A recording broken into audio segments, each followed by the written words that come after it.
Hi guys, how we doing? So, sorry I missed out on yesterday. Probably not a bad idea to give these guys an extra day to dry, but my head was just not being very cooperative. So today we are going to be focused on getting these guys primered completely. I probably normally wouldn't because I do intend to put the coloring completely back the way I found it. But this is a very old statue, and we want to make it last as long as we can. So we're going to go ahead and do a full primer. And then I'm kind of looking forward to trying the technique that looks like it's been done on this, which is a full dark, thick black paint with a pretty standard green painted over top of it. So I think that's going to be kind of fun. Hopefully I can recreate this look where over time the green kind of wears down and the black starts showing through a little bit. It's just kind of a neat way to let it age, in my opinion.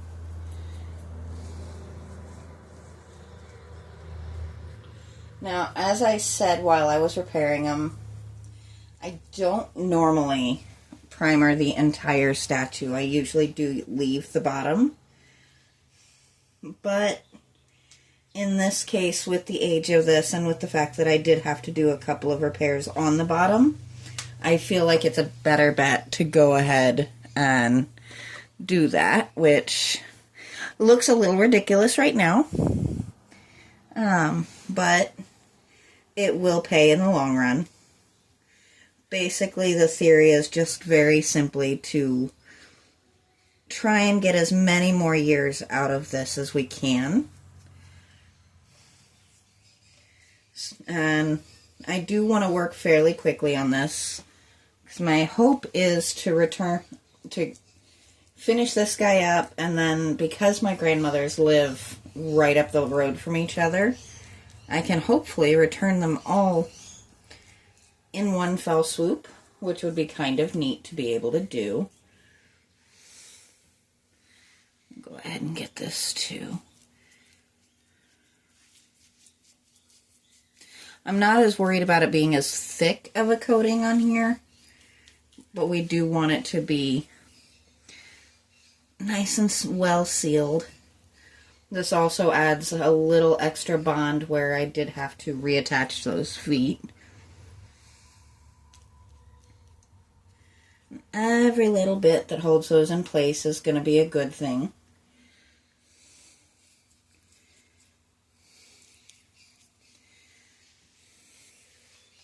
You can definitely hear my birds are very, very, very opinionated today. That is not anything different than normal.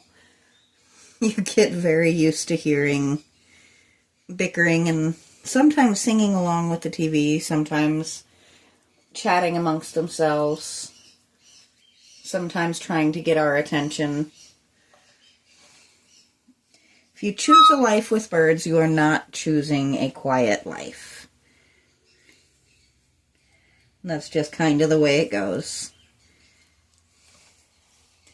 I talk to people on a pretty regular basis trying to figure out how do they get their birds to be quiet. And my answer to that usually is some usually slightly politer version of don't get birds. If you want quiet pets.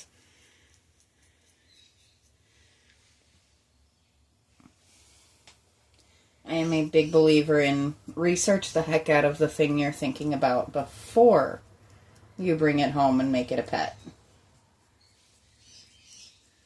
Every single animal has their upsides and downsides, and they need their humans to really take the time to figure out what they're doing and know what they need.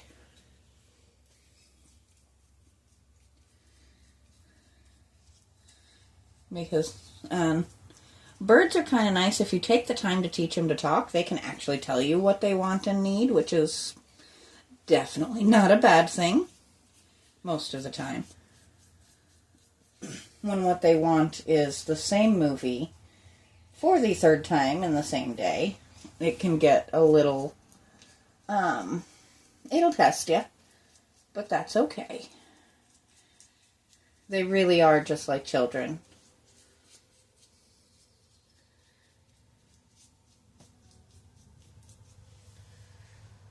So we're starting to make some progress.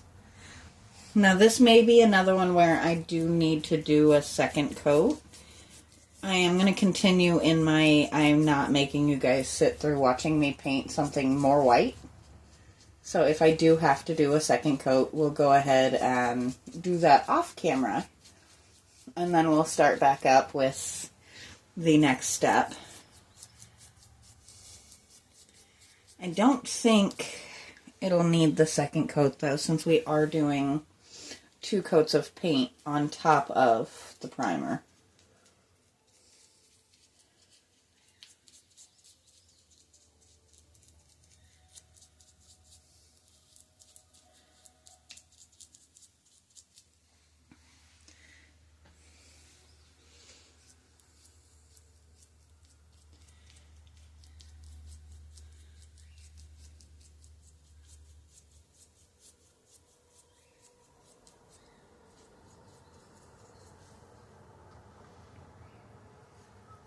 And I do apologize. They are a little bit too heavy for me to sit them up on the side of the table like I did with the little old couple. So I'm probably going to sit them up on here once I get them to that point. I am trying to let their bottoms dry just a little bit before I do that. I don't want to glue them to my concrete filler because 1, I could break them trying to detach it, and 2, would make it very difficult for me to actually use my concrete filler on anything else if I have a heavy frog statue attached to it. So we're going to try not to do that. And I may just end up doing their backs off camera if their bottoms don't dry fast enough.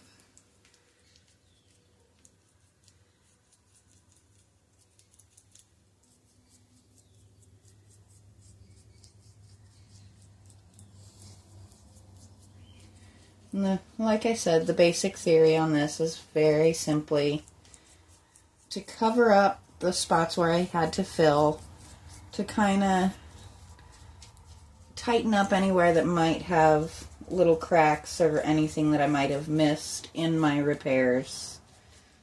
Because it is sometimes hard to tell with the type of enamel paint that was used on it before what is cracks in the paint itself and what is actually cracks in the statue.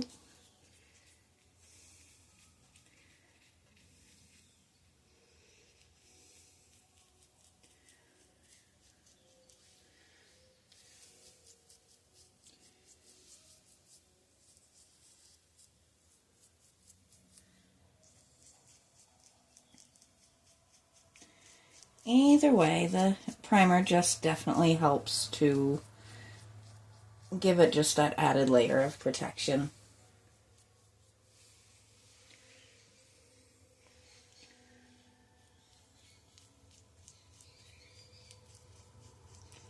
There we go. We're starting to get there. Let's move this for now.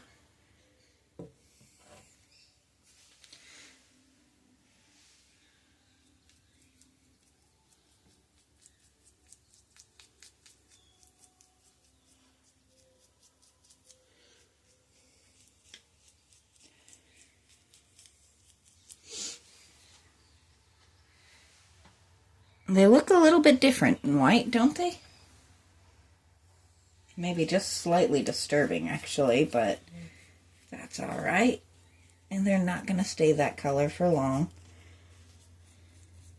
It's kind of bizarre to think I'm painting them white, and then I'm going to paint them black, and then I'm going to paint them green. It's So we're gonna go with 3 different full body colors to get these guys completely done. But in the end, the end goal is to make them look very much like they did before they got broken.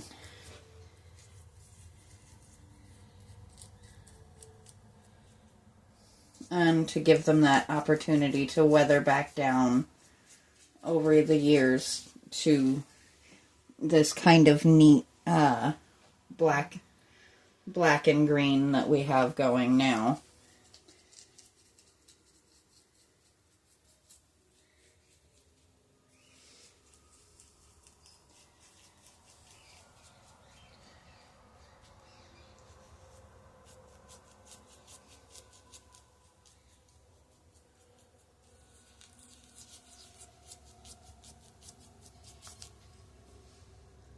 There we go.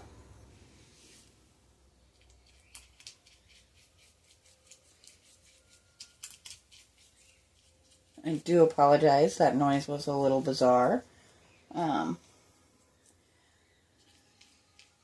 just a little odd spot there that I had to get into.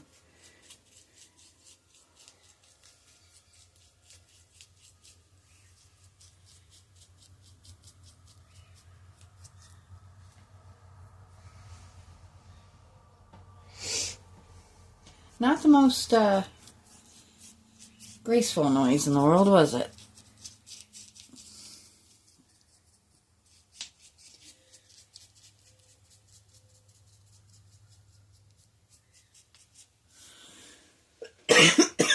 Excuse me.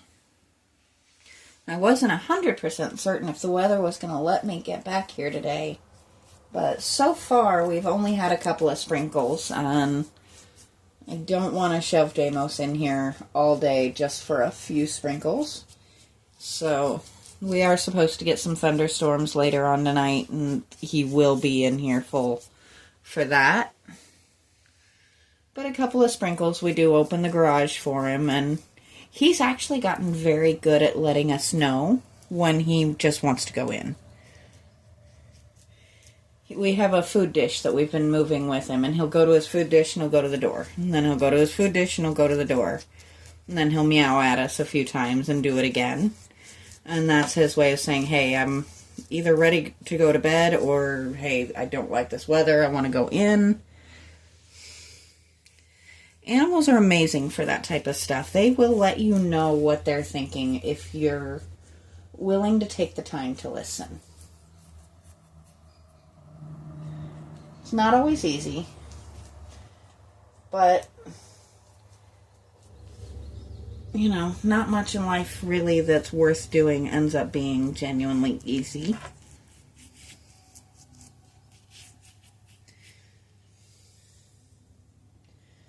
So let's see. I don't think I left myself an opportunity to not get paint on my hands while doing this, so that's okay. We're just going to get paint on my hands. Well, first, I just noticed that.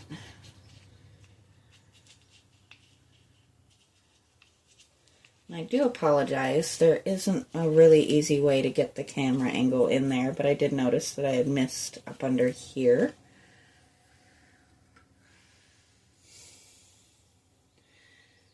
So, I am going to stand this up. We're going to scooch these guys over.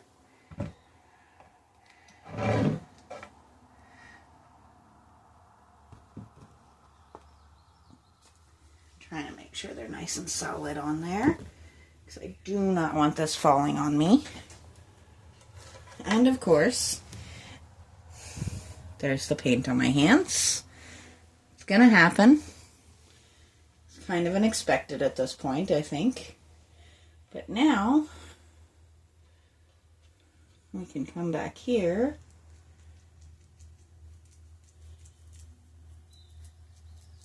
Touch up all the places where my fingers took paint off.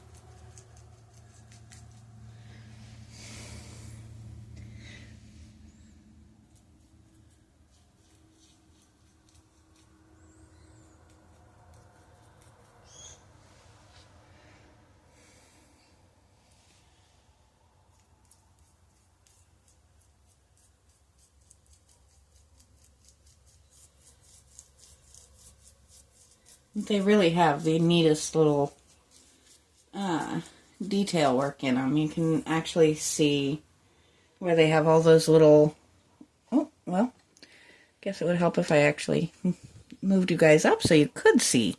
They have all of these little bits here. I do apologize for that.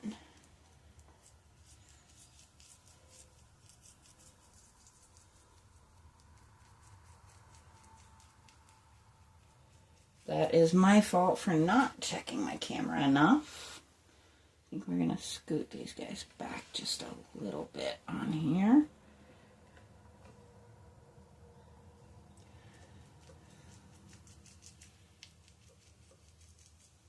So before I bring Deimos in here, I will take these guys back down off of this.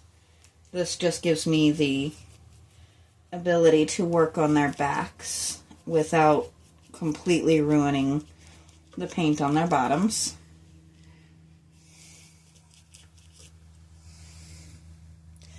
However, never underestimate a cat's willingness to knock things down, and don't give them the opportunity to knock down the big breakable thing. So we'll let him dry like this for a little while, and then before I move him in for the night, I will come out and move them.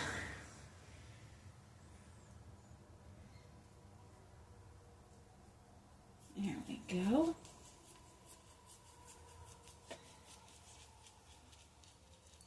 Now, I've said it dozens of times before, and I will say it again. Do not take my example. If you are going to be handling things like wet paint and things like that, I do recommend wearing gloves. If I could, without causing myself another case of super allergy fun, I would. But I deal with enough of the whole contact dermatitis fun just dealing with the animal foods. I don't want to add to it completely on both hands and my arms with latex and certain types of talcs and rubbers. So we're just going to go with washing my hands on a regular basis. Now, if you saw me jump and grab, that is because it shifted just a little tiny bit, and that made me jumpy. So we're going to go ahead and take them back down off of here for now. And if I need to come back in and redo a couple of spots later, that is much more worth it to me than coming back in and completely redoing all of the broken stuff and everything else. So we're going to lean them back up against that, and we're going to add even more paint to me for the moment. And once again, we'll come back in, touch up the spots where I had to touch them.